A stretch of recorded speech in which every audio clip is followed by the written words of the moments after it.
नमस्कार दोस्तों इस वीडियो में हम फिजिक्स से संबंधित बहुत ही महत्वपूर्ण टॉपिक पर बात करेंगे जिसे हम प्रकाश कहते हैं या लाइट कहते हैं। तो इस वीडियो में हम देखेंगे कि प्रकाश क्या होता है, प्रकाश का परावर्तन क्या होता है और प्रकाश का अपवर्तन क्या होता है।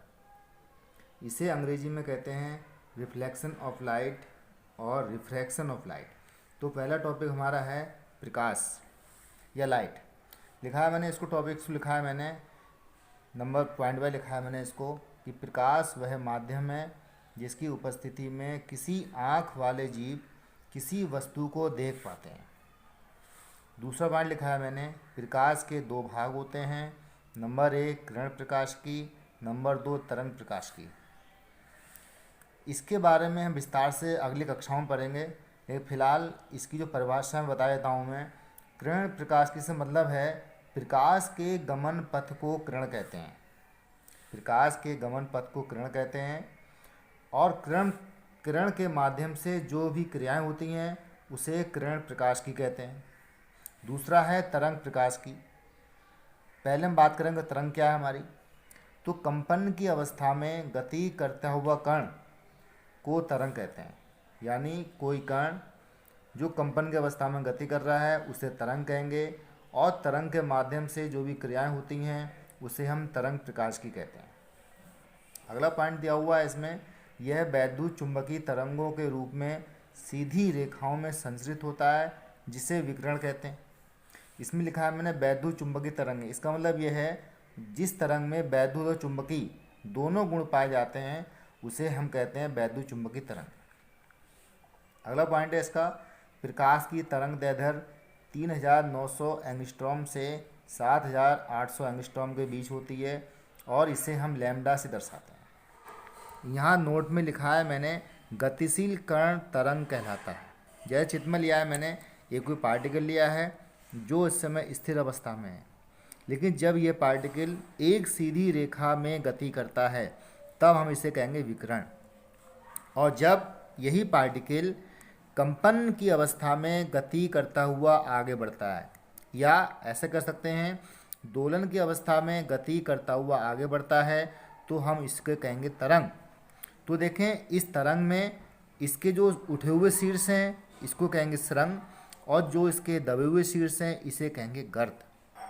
उसके बाद इसमें जो पढ़ा था पीछे हमने लैम्डा जो तरंग दैर्ध्य है इसकी, तो देखें दो सरंगों के बीच की दूरी को हम कहते हैं तरंग दैर्ध्य लैम्डा कहते हैं। इसी प्रकार गर्तों के बीच की दूरी को कहते हैं हम तरंग दैर्ध्य लैम्डा कहते हैं। और देखें नीचे लिखा है इसके मैंने 1 एंगस्ट्रॉम बराबर 10⁻⁻10 मीटर। प्यारे दोस्तों, अब हम बात करेंगे प्रकाश की प्रकृति की। प्रकाश की प्रकृति के संबंध में अलग अलग वैज्ञानिकों के अलग मत थे।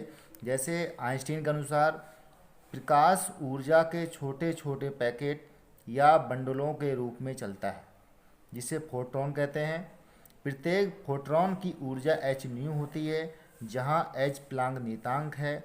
इसका मान 6.6 × 10⁻⁻34 जूल सेकंड होता है और न्यू प्रकाश की आवृत्ति है। अगले वैज्ञानिक हैं हाइगेंस। इनके अनुसार प्रकाश एक तरंग है और यह ईथर नामक एक काल्पनिक कण में सर्वत्र विद्यमान है। तीसरे वैज्ञानिक हमारे हैं इसमें न्यूटन। इनके अनुसार क्या है, तीव्र वेग से चलने वाली छोटी छोटी कणिकाओं का समूह है। तो देखें प्रत्येक वैज्ञानिक के अलग मत हैं। इसी के आधार पर आगे हम चलते हैं प्रकाश की चाल पर। निर्वात में प्रकाश की चाल 3 × 10⁸ मीटर प्रति सेकंड होती है। इसमें नोट में लिखा है मैंने कि सूर्य से पृथ्वी तक प्रकाश के आने में 500 सेकंड या 8 मिनट 20 सेकंड लगते हैं। अब हम बात करेंगे प्रकाश के परावर्तन की। इसमें प्रकाश के परावर्तन में बहुत सिंपल परिभाषा है इसकी कि प्रकाश के किसी चिकने सतह से टकराकर उसी माध्यम में वापस लौटने की घटना को प्रकाश का परावर्तन कहते हैं। यानी प्रकाश यदि किसी पृष्ठ से टकराता है और टकराकर उसी माध्यम में वापस लौट आता है, यानी प्रकाश दूसरे माध्यम में नहीं जा रहा है, जिस माध्यम से गया उसी माध्यम में वापस लौट आया, तो वहाँ पर प्रकाश का परावर्तन होता है।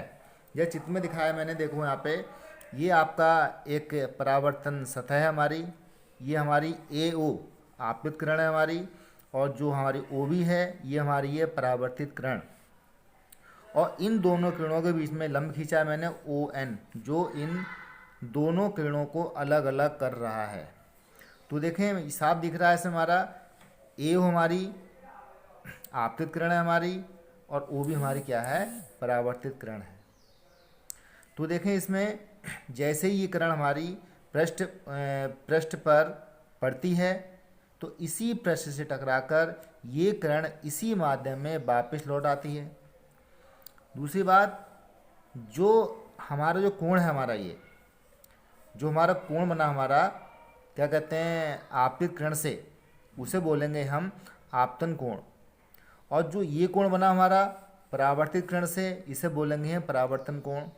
दूसरी बात इसमें मेन चीज़ देखो ये है हमारी कि जो कोण नापते हैं हम वो हमेशा अभिलंब से ही नापते हैं। देखो दोनों कोण नाप मैंने अभिलंब से, देखो यहाँ पर ये हमारा आई है आपतन कोण, ये हमारा आर है अपवर्तन परावर्तन कोण है हमारा। और ये दोनों कोण एक दूसरे के बराबर भी हैं, ये हम नियम में पढ़ेंगे आगे, जो नियम लिखे हैं इसके आगे मैंने, उसमें पढ़ेंगे हम कि दोनों कोण आपस में बराबर भी होते हैं। देखो नियम पढ़ रहा हूँ मैं इसका। नियम नंबर 1 क्या है हमारा, आपतित किरण ए ओ, आपतित किरण ए ओ, ये तो मेरी हमारी। दूसरा है परावर्तित किरण ओ बी, परावर्तित किरण ओ बी, ये है हमारे पास। तथा अभिलंब ओ एन, अभिलंब ओ एन, तीनों एक ही तल पर होते हैं। देखो एक ही तल पर स्थित हमारे, ये हमारा सतह है, ये परावर्तन सतह, ये तल कह सकते हैं इसको हम। तो तीनों हमारे एक ही पृष्ठ पर स्थित हैं। दूसरा क्या हमारा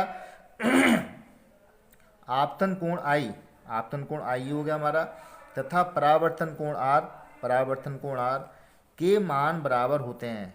देखो दोनों हमारे एक समान दिख रहे हैं हमारे, ये आई बराबर है हमारे, अर्थात कोण ए ओ एन बराबर कोण बी ओ एन। प्यारे दोस्तों, अब अगला टॉपिक हमारा है प्रकाश का आवर्तन।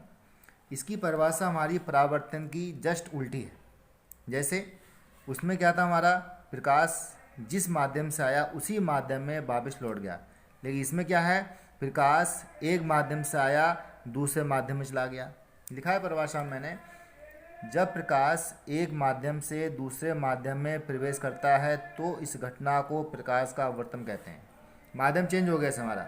जैसे मान लो प्रकाश वायु से आया कांच में गया, वायु से आया ये जल में गया, ये जल से आया वायु में गया। तो प्रत्येक अवस्था में हमारा इसमें माध्यम चेंज हो रहा है। तो ये आपका क्या है, प्रकाश का आवर्तन है।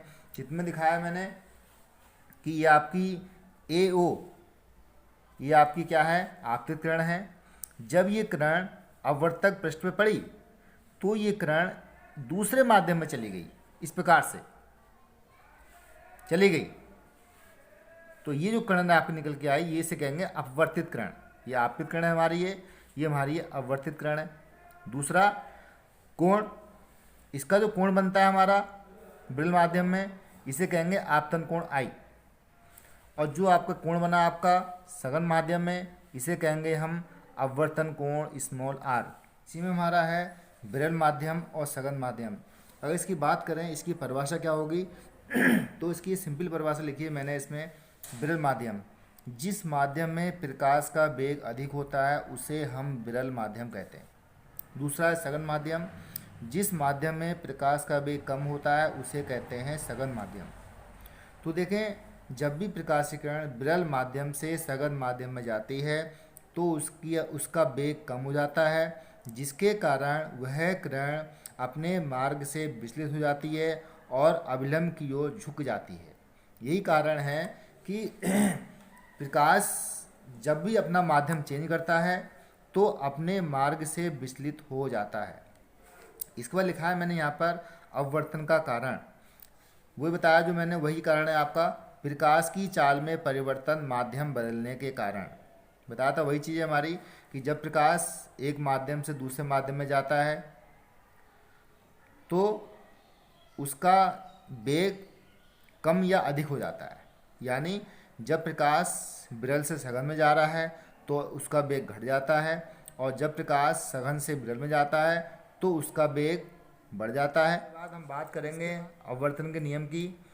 इसका नियम पहला है हमारा, आपतित किरण, अपवर्तित किरण तथा अभिलंब तीनों एक ही तल पर स्थित होते हैं। जैसे चित्र में देखा था हमने, वही आपका है। दूसरा है इसमें किसी विशेष रंग के लिए आपतन कोण की जिया मीन्स साइन आई तथा अपवर्तन कोण की जिया मीन्स साइन आर का अनुपात किन्हीं दो माध्यम के लिए नियत रहता है। इसे स्नेल का नियम कहते हैं। अर्थात sine i upon sine r बराबर 1n2 बराबर n2 upon n1 equal to constant. तो देखें यहाँ पर लिखा है मैंने 1n2 बराबर n2 अपॉन n1। इसे बोलते हैं हम पहले माध्यम के सापेक्ष दूसरे माध्यम का अपवर्तनांक। किसी माध्यम का अपवर्तनांक माध्यम की प्रकृति, आपाती प्रकाश की तरंगदैर्ध्य तथा ताप पर निर्भर करता है और इसका कोई मात्रक नहीं होता।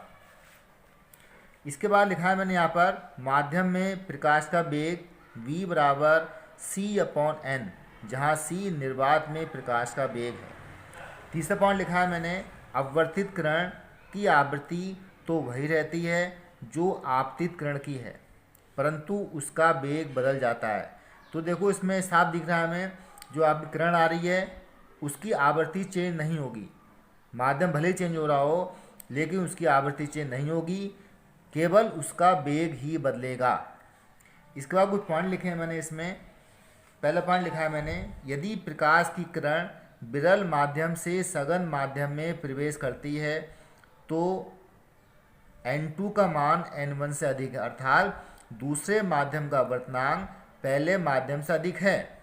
तो उस अवस्था में क्या होगा, sine i upon sine r बराबर n2 upon n1 greater than 1, या साइन आई का मान बड़ा है साइन आर से, अर्थात इस अवस्था में अपवर्तित किरण अविलंब की ओर मुड़ जाती है। अब इसमें अगला पॉइंट है हमारा कि यदि प्रकाश की किरण सघन माध्यम से विरल माध्यम में प्रवेश करती है, अर्थात जब n2 का मान n1 से छोटा है, मतलब पहले माध्यम का अपवर्तनांक दूसरे माध्यम के अपवर्तनांक से अधिक है, तब sine i upon sine r का मान बराबर होगा n2 अपॉन n1, और इसका मान क्या है, छोटा है कितना, 1 से। तो क्या होगा यहाँ पर, साइन आई का मान कम होगा साइन आर से, अर्थात अपवर्तित किरण अविलंब से दूर हट जाएगी।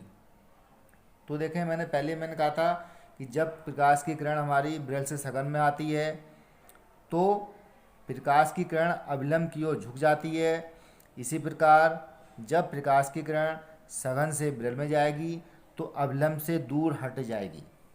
ये हमारा अपवर्तन का नियम है हमारे। इसके बाद अगला टॉपिक हमारा क्रांतिक कोण तथा पूर्ण आंतरिक परावर्तन।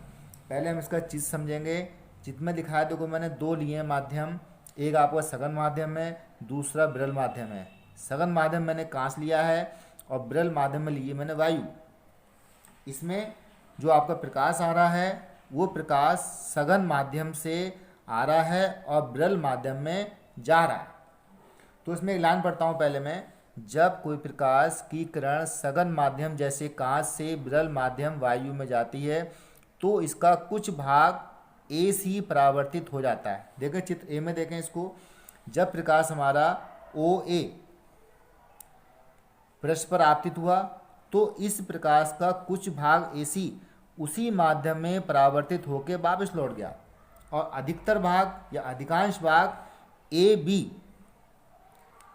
दूसरे माध्यम में चला गया, अर्थात विरल माध्यम में चला गया। आ गए इसके बी चित्र में आ गए। इसमें यदि मैं इस आपतन कोण का मान थोड़ा सा बढ़ा दूं तो अपवर्तन कोण का मान भी धीरे धीरे बढ़ने लगता है और लगातार बढ़ाने पर एक अवस्था ऐसी आती है कि एक विशेष आपतन कोण के लिए अपवर्तन कोण का मान 90 डिग्री हो जाता है। इसी विशेष आपतन कोण को हम क्रांतिक कोण कहते हैं। ऐसे मैंने लिखा है इसमें, यदि आपतन कोण का मान धीरे धीरे बढ़ाएं तो अपवर्तन कोण का मान भी बढ़ता है और एक विशेष आपतन कोण के लिए अपवर्तन कोण का मान 90 डिग्री हो जाता है। इसी आपतन कोण को हम क्रांतिक कोण कहते हैं। इसे सी से दर्शाते हैं। इसके बाद जो अगला चित्र है आपका तीसरा चित्र दिखा चुका हूँ पीछे में, उसमें क्या था, यदि मैं इस आपतन कोण को थोड़ा सा और बढ़ा दूं तो संपूर्ण प्रकाश पृष्ठ से टकराकर उसी माध्यम में वापस लौट आता है। यानी अब प्रकाश का कोई भी भाग दूसरे माध्यम में नहीं जा रहा है, यानी संपूर्ण प्रकाश पृष्ठ से टकराकर उसी माध्यम में वापस लौट रहा है। इसे हम कहते हैं पूर्ण आंतरिक परावर्तन। जैसे लिखा है मैंने इसमें, यदि आपतन कोण का मान क्रांतिक कोण से थोड़ा अधिक कर दें तो संपूर्ण प्रकाश परावर्तित होकर सघन माध्यम में ही वापस लौट जाता है। इसी घटना को हम पूर्ण आंतरिक परावर्तन कहते हैं। और पृष्ठ के जिस भाग से पूर्ण आंतरिक परावर्तन होता है वह भाग बहुत चमकने लगता है। अर्थात पूर्ण आंतरिक परावर्तन के लिए दो शर्तें आवश्यक हैं। नंबर 1, प्रकाश सघन माध्यम से विरल माध्यम में जा रहा हो। नंबर 2, आपतन कोण क्रांतिक कोण से बड़ा हो।